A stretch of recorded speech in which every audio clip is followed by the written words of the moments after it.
Have you ever stopped to wonder, what if everything you believe about yourself, your name, your dreams, your fears, was never truly yours to begin with? What if I told you that the biggest lie you've ever been told is not about politics, religion, or history, but about your very identity? And here's the terrifying twist. The lie wasn't meant to hurt you. It was meant to keep you asleep. Right now, you might be sitting in your car, walking through a grocery store, or lying in bed with your phone just inches from your face. But there's a reason you clicked on this video. Deep down, something inside you already knows there's more to who you are than what the world has allowed you to remember. This isn't a theory. It's not woo-woo spiritual hype. It's the uncomfortable truth that ancient traditions tried to preserve and modern systems fought to erase. Because if you ever truly remembered who you are, you'd become uncontrollable. Imagine this. You weren't born to find your purpose. You were born with it, fully intact, but buried under layers of noise, trauma, and conditioning. What if the pain you've carried wasn't because you were lost, but because you were asleep? And what if, right now, in this very moment, you're beginning to wake up? This isn't just another video. It's a door, and you don't need to open it with logic. You'll feel it if it's meant for you. Because the greatest lie ever told wasn't just that you're powerless. It's that remembering your truth was forbidden. And if any part of this message resonates with something hidden deep within you, then this video was made for you. Let's begin. You don't need to believe everything you just heard. Not yet. Sometimes the soul needs a little time to catch up with what the heart already knows. You see, I once watched a video like this, not expecting anything. It was late. I was tired. And yet there was this one sentence, just a line, and it stayed with me for days. Not in my head, but in my chest, like a soft echo asking, what if this is true for me too? That's how remembering begins. Not with thunder, not with blinding light, but with a whisper. The kind that shows up when you're finally quiet enough to listen.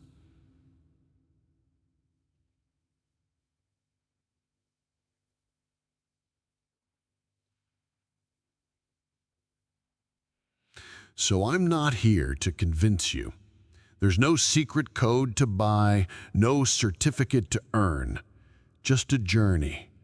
One step, one breath, one choice at a time.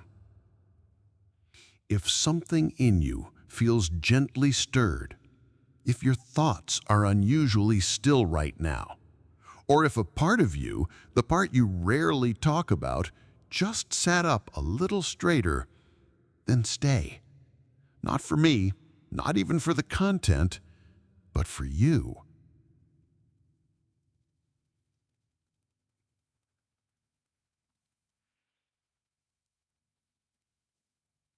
Because the most sacred journeys don't start with a plan. They start with a feeling you can't quite explain and a decision to trust it anyway.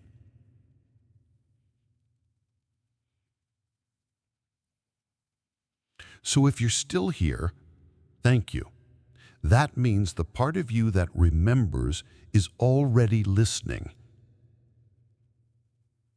And now together, let's explore what this ancient technique truly is, where it came from, and why, for centuries, it's been hidden in plain sight. The strangest part of this journey is realizing the truth was never hidden far away. It's always been right in front of us, whispered in myths, buried in symbols, echoed in rituals we were told not to take seriously. The technique we're about to explore, The one that helps your soul remember who you truly are, isn't new. It's ancient. And more importantly, it's been hidden in plain sight. Let me take you back. In ancient Egypt, there were sacred temples known as the houses of life, not places of worship, but of memory. There, initiates would lie still for hours, guided by a spiritual master through what they called a symbolic death. They weren't trying to escape life, they were learning to remember it, without the masks, without the noise. When they returned from those inner journeys, many described it the same way. I didn't learn something new, I remembered something eternal. In Greece, the Orphic mystery schools taught that the soul was like a bird trapped in a cage, not cursed, but going through a sacred purification. They used chanting, breath, and trance to help students glimpse who they were before the world named them. And once you saw it, you couldn't unsee it.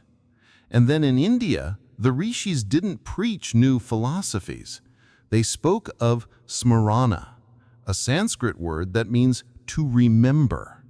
To them, enlightenment wasn't a journey forward, it was a return.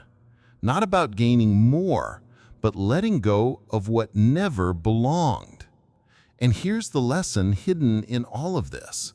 Every ancient culture, from the pyramids to the forests to the mountaintop monasteries, believed one thing in common, that we were never broken, only buried, that the divine spark inside us doesn't need to be lit, just uncovered. And maybe the reason this technique was kept from us wasn't because it was dangerous to the soul, but because it was dangerous to the systems built to control it. So as we begin to understand what this technique really is, remember, it's not something to chase. It's something to recognize, to feel, to remember. And in the next part, we'll explore what blocks that recognition and how to begin gently removing the layers that keep your true self out of reach. There's something we all do, every single day, without even noticing. We hear a voice in our head, and we think it's us. That voice that says, "You're not good enough. You always mess things up. Why even try?" It sounds familiar. It's been with us for so long. But here's the truth. That voice isn't you. It's your programming. You weren't born doubting yourself. You didn't come into this world afraid to be seen or speak your truth. You learned it from teachers, media, parents, past experiences. Piece by piece, you were told who you should be. And somewhere along the way, you forgot who you already were. Let me give you a simple example. Imagine a mirror covered in stickers. Each sticker says something someone else believed about you. Too loud, too sensitive, not smart enough. Now, after years of looking into that mirror, you start thinking those labels are your reflection. But they're not. They're just stickers. And the moment you start peeling them off, gently, curiously, you realize something. The mirror was never broken. It was just buried. That's what deprogramming the false self really is. Not fighting your thoughts, not trying to force them away, but asking quietly, honestly, is this thought really mine, or did I pick it up somewhere along the way? One small exercise you can try. Next time you feel fear, doubt, or shame rising, pause. Write the thought down, and then ask, if I had grown up in a different house or culture, would I still believe this? Most of the time, the answer will surprise you, because the false self is built on repetition, not truth. And here's the lesson. What was built by conditioning can be undone by awareness. Your job isn't to destroy the false self. It's to stop feeding it.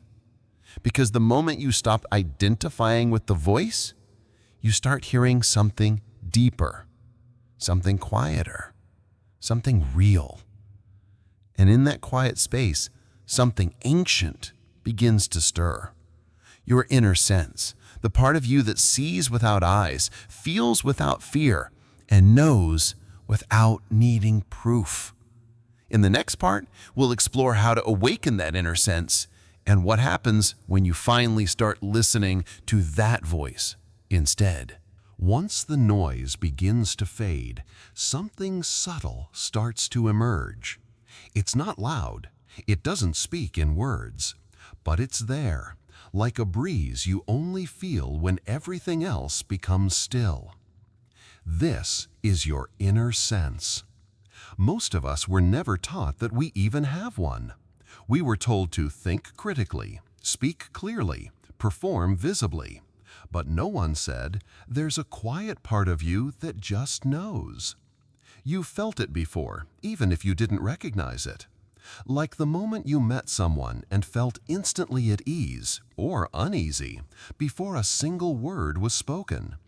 Or the time you knew you had to leave a job or a relationship, even though everything on paper looked fine. That's not logic. That's not emotion.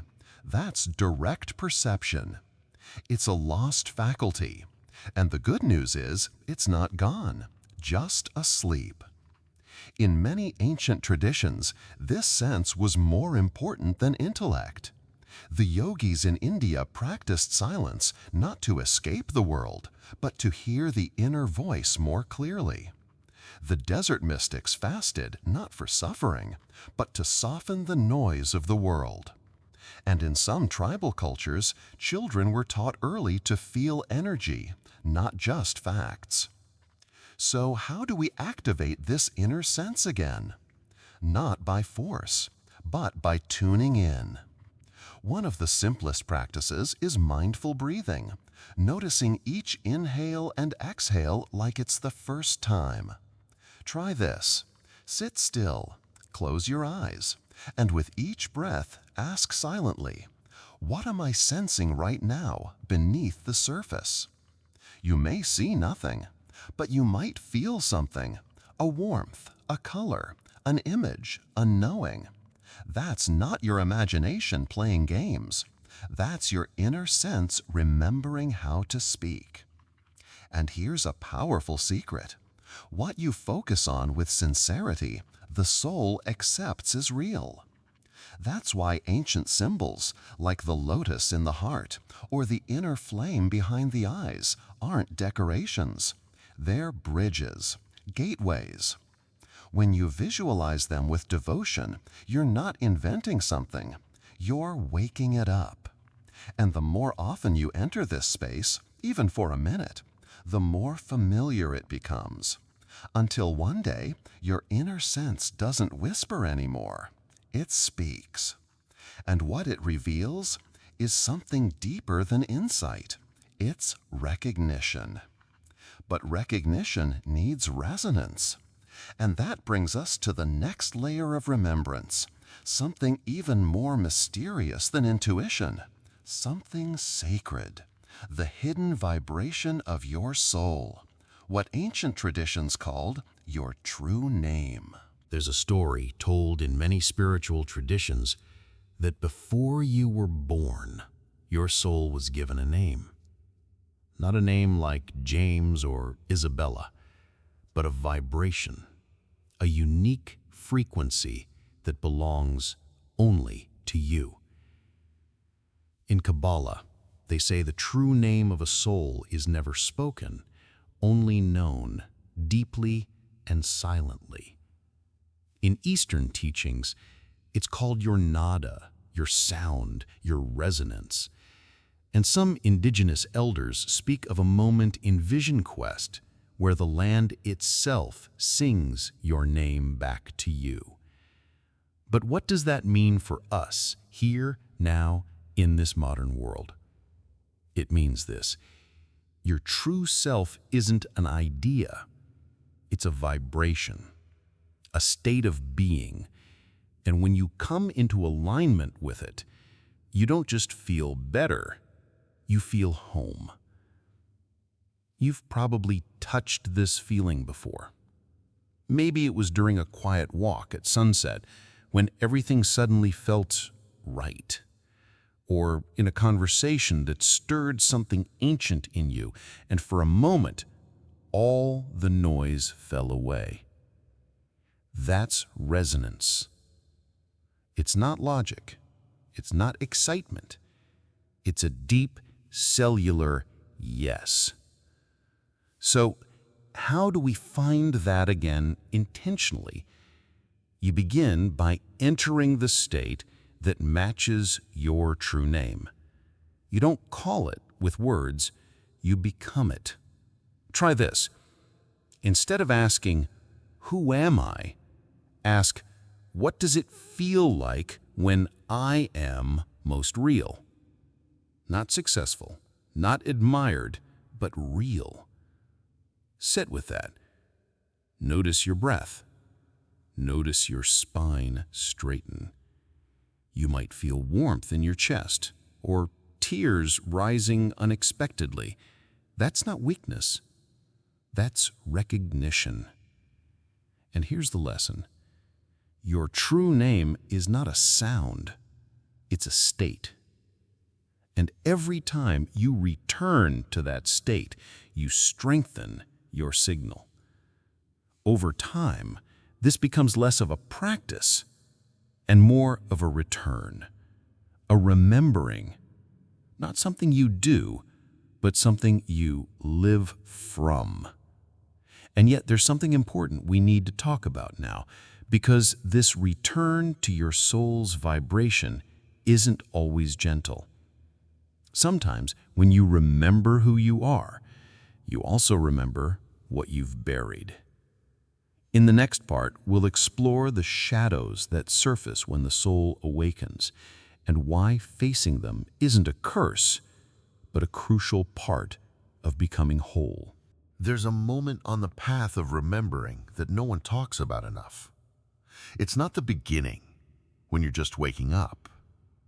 And it's not the end, when peace finally settles in. It's the in-between. The space where part of you knows who you really are, but the other part still clings to who you were taught to be. We call this the half-awakening, and it can be one of the most confusing, painful, and transformative places a soul will ever pass through. Let me explain. Imagine you've been asleep in a dark room for years. Suddenly, someone opens the door and light pours in. But it's too much, too fast. Your eyes burn. Your instincts scream to shut it out. That light is truth, and the reaction is your shadow surfacing. Carl Jung once said, "One does not become enlightened by imagining figures of light, but by making the darkness conscious."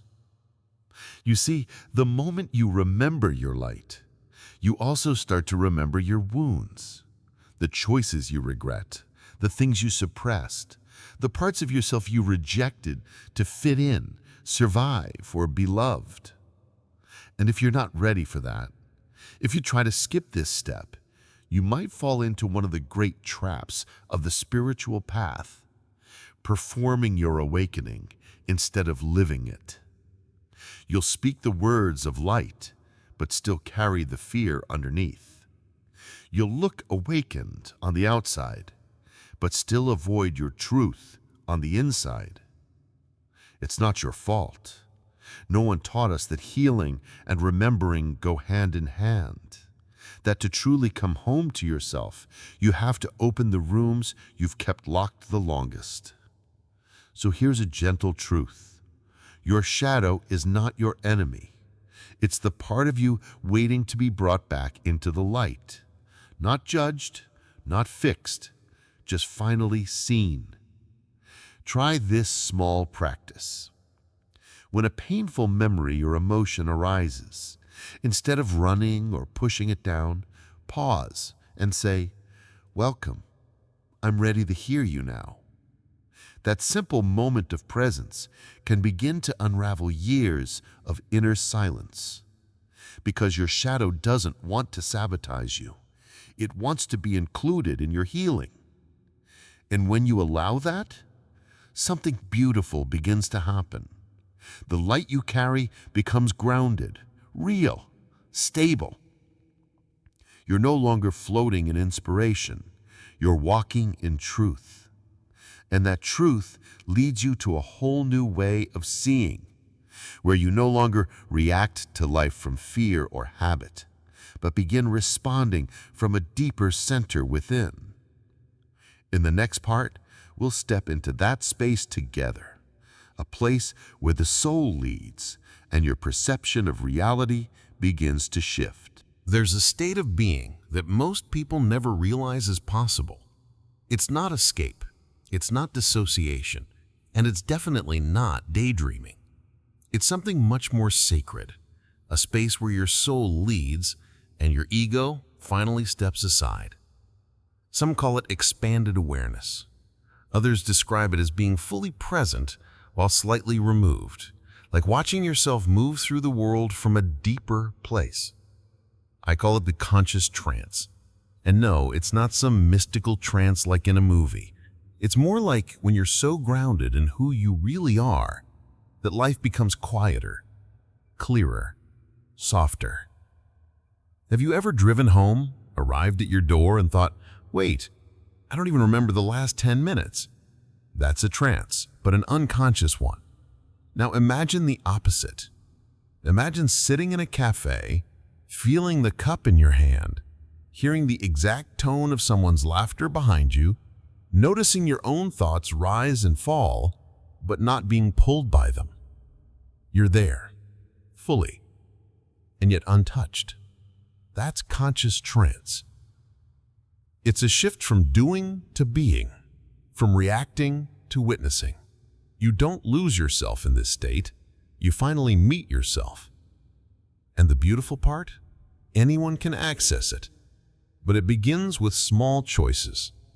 Turning off distractions, breathing with awareness, pausing before responding, asking gently, am I acting from my fear or from my center?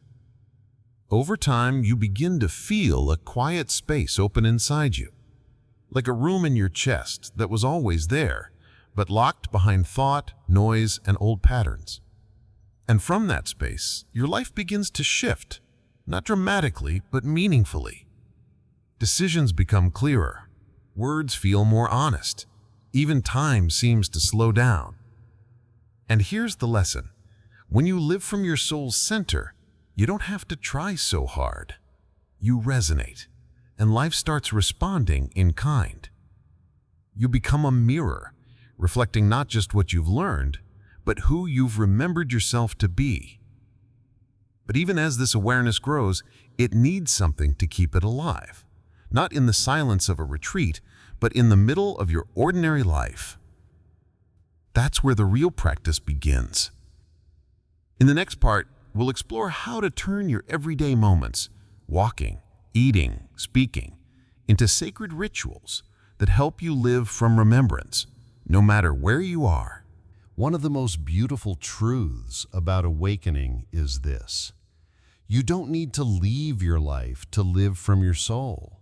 You just need to meet your life differently. You see, the sacred doesn't only live in temples, mountaintops, or meditation retreats. It lives in your kitchen, in your morning walk, in the way you look into someone's eyes when you say hello. Everyday life is the altar.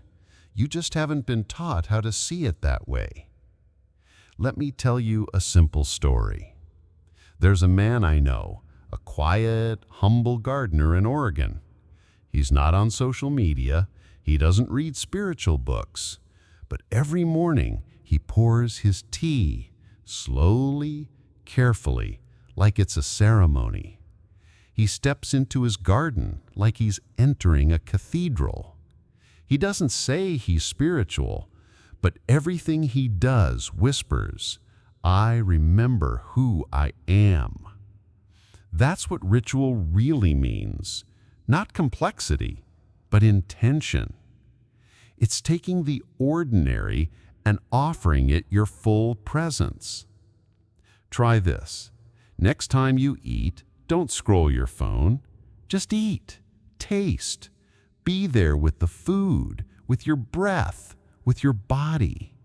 Or when you shower, instead of rushing through it, imagine the water cleansing more than your skin, but your thoughts, your energy, your day. That shift, however small, changes everything. Because the soul doesn't need grand gestures. It just wants your attention. And here's the deeper lesson. When you bring your soul into the moment becomes holy. You start to see that remembrance isn't a practice you do once in the morning. It's a lens you live through all day. And slowly, the lines blur between the sacred and the simple, between your inner world and the outer one. Even your words change. You no longer speak just to fill silence. You speak from a quieter place within.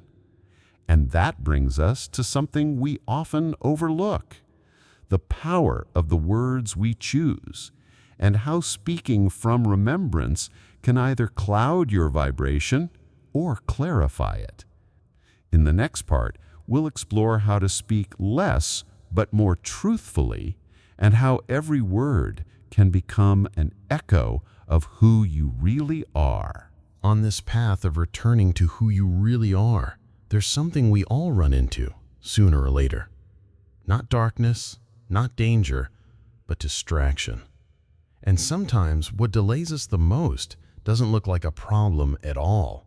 It looks like progress. It looks like reading dozens of spiritual books, but never sitting quietly with yourself. It looks like following one teacher after another, but never trusting your own voice. It looks like chasing the next retreat, the next technique, the next answer, but never pausing to ask, what have I already heard inside that I keep ignoring? Let me tell you a real story. A woman once came to a spiritual mentor and said, I've studied with 12 gurus, visited 5 countries, read 100 books, and I still don't feel connected to my soul. The mentor smiled gently and asked, which of those journeys taught you to sit with your loneliness? She went quiet, because that was the one place she hadn't gone yet, inward. You see, the soul doesn't respond to quantity, it responds to sincerity. So here's a soft truth. Sometimes the more we seek, the more we delay actually seeing, because seeking can become a distraction, a spiritual identity, another mask. And when we do that, we unknowingly reinforce a belief that says, I am not whole yet, I still need something more. But remembering doesn't come through adding, it comes through simplifying. So how do we stop making this mistake? Start by slowing down. Instead of searching for more, ask yourself, what am I avoiding by staying busy even with spiritual things? That one question can open a door. And here's a powerful reminder. You don't have to earn your awakening. You just have to stop running from it. Because your soul has never forgotten who you are. Only your mind has. And once your mind learns to listen instead of control, your remembering can finally begin. But to make that remembering last, to keep it alive in the noise of everyday life, you need to protect something sacred, your words. In the next part, we'll explore the quiet power of speaking less and how using your voice from your soul can awaken not just yourself, but those around you. There's a moment, quiet, unannounced, when remembering stops being an idea and starts becoming a way of life. It's not about what you believe anymore. It's about how you move through the world. You begin to notice it in small things. You pause before reacting. You breathe more deeply in the middle of conflict. You smile at someone, and it actually comes from your heart, not from politeness. This is what it means to live the memory. You don't just remember who you are in stillness. You carry that remembrance into chaos. And that's where the shift becomes real. Let me share something personal. I once knew a man who used to struggle with anger his whole life. He read every book on mindfulness, attended weekend retreats, even sat in silence for days. But the breakthrough didn't happen until one ordinary afternoon. His daughter spilled paint all over his papers. He opened his mouth, ready to yell like always.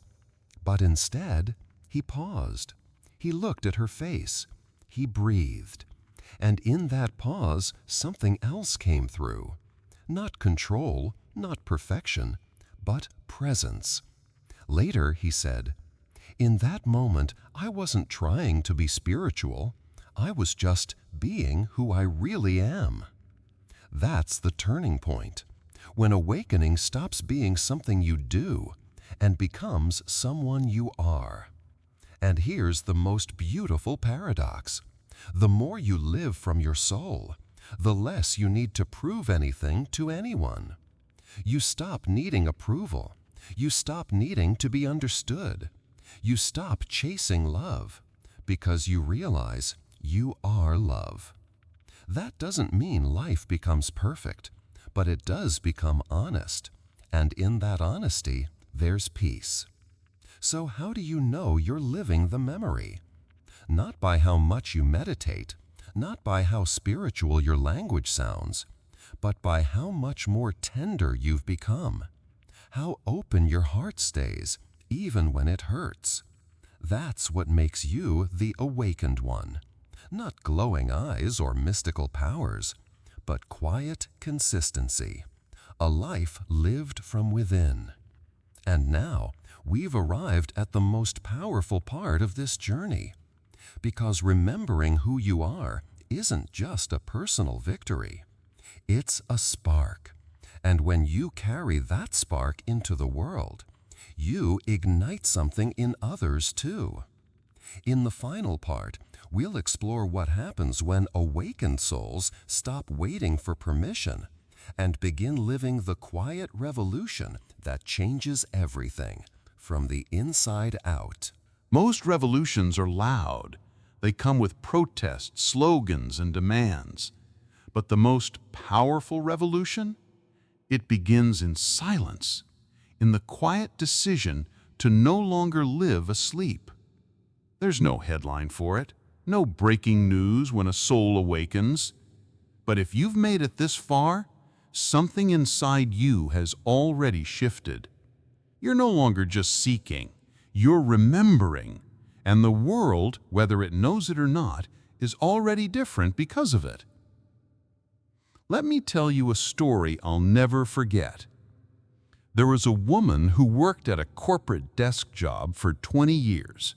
Nothing about her life looked spiritual. But one day, after years of inner work and quiet reflection, she started arriving early just to sit in silence. She didn't preach. She didn't try to change anyone. But something in her presence changed the room. People started opening up to her, asking for advice, feeling safer just by sitting near her. She hadn't become someone else. She had simply returned to who she really was. That's what the quiet revolution looks like. No stage, no spotlight, just souls waking up and choosing to live from their center, with love, with clarity, and without waiting for permission. Because when one soul remembers, it creates a ripple, and others begin to remember too, not through force, but through resonance. So here's your invitation. Don't wait for the world to be ready. Don't wait to be perfect. Don't wait to be understood. Live the memory now, even if it's messy, even if it's quiet, even if no one notices it first. Because remembering who you are is not just for your peace, it's for the healing of everything. And maybe, just maybe, you're not here to fit in. Maybe you're here to remind others what's possible when one person dares to live awake. And if this message touched something deep inside you, don't keep it to yourself.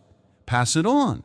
Share it, not to convince anyone, but to leave a trail for the next soul who's ready to come home. This is how the world changes, not with noise, but with remembrance, one soul at a time. If this message stirred something inside you, even just a flicker of recognition, then don't let it fade. Tap the like button, not just for the algorithm, but to affirm what your soul already knows. Subscribe if you want more reminders of who you truly are, because this space was created for people like you, people remembering. And if someone in your life has been searching, wandering, or quietly wondering if there's more, share this with them. Not to wake them up, but to let them know they're not alone. Because the more we remember, the brighter we all become together.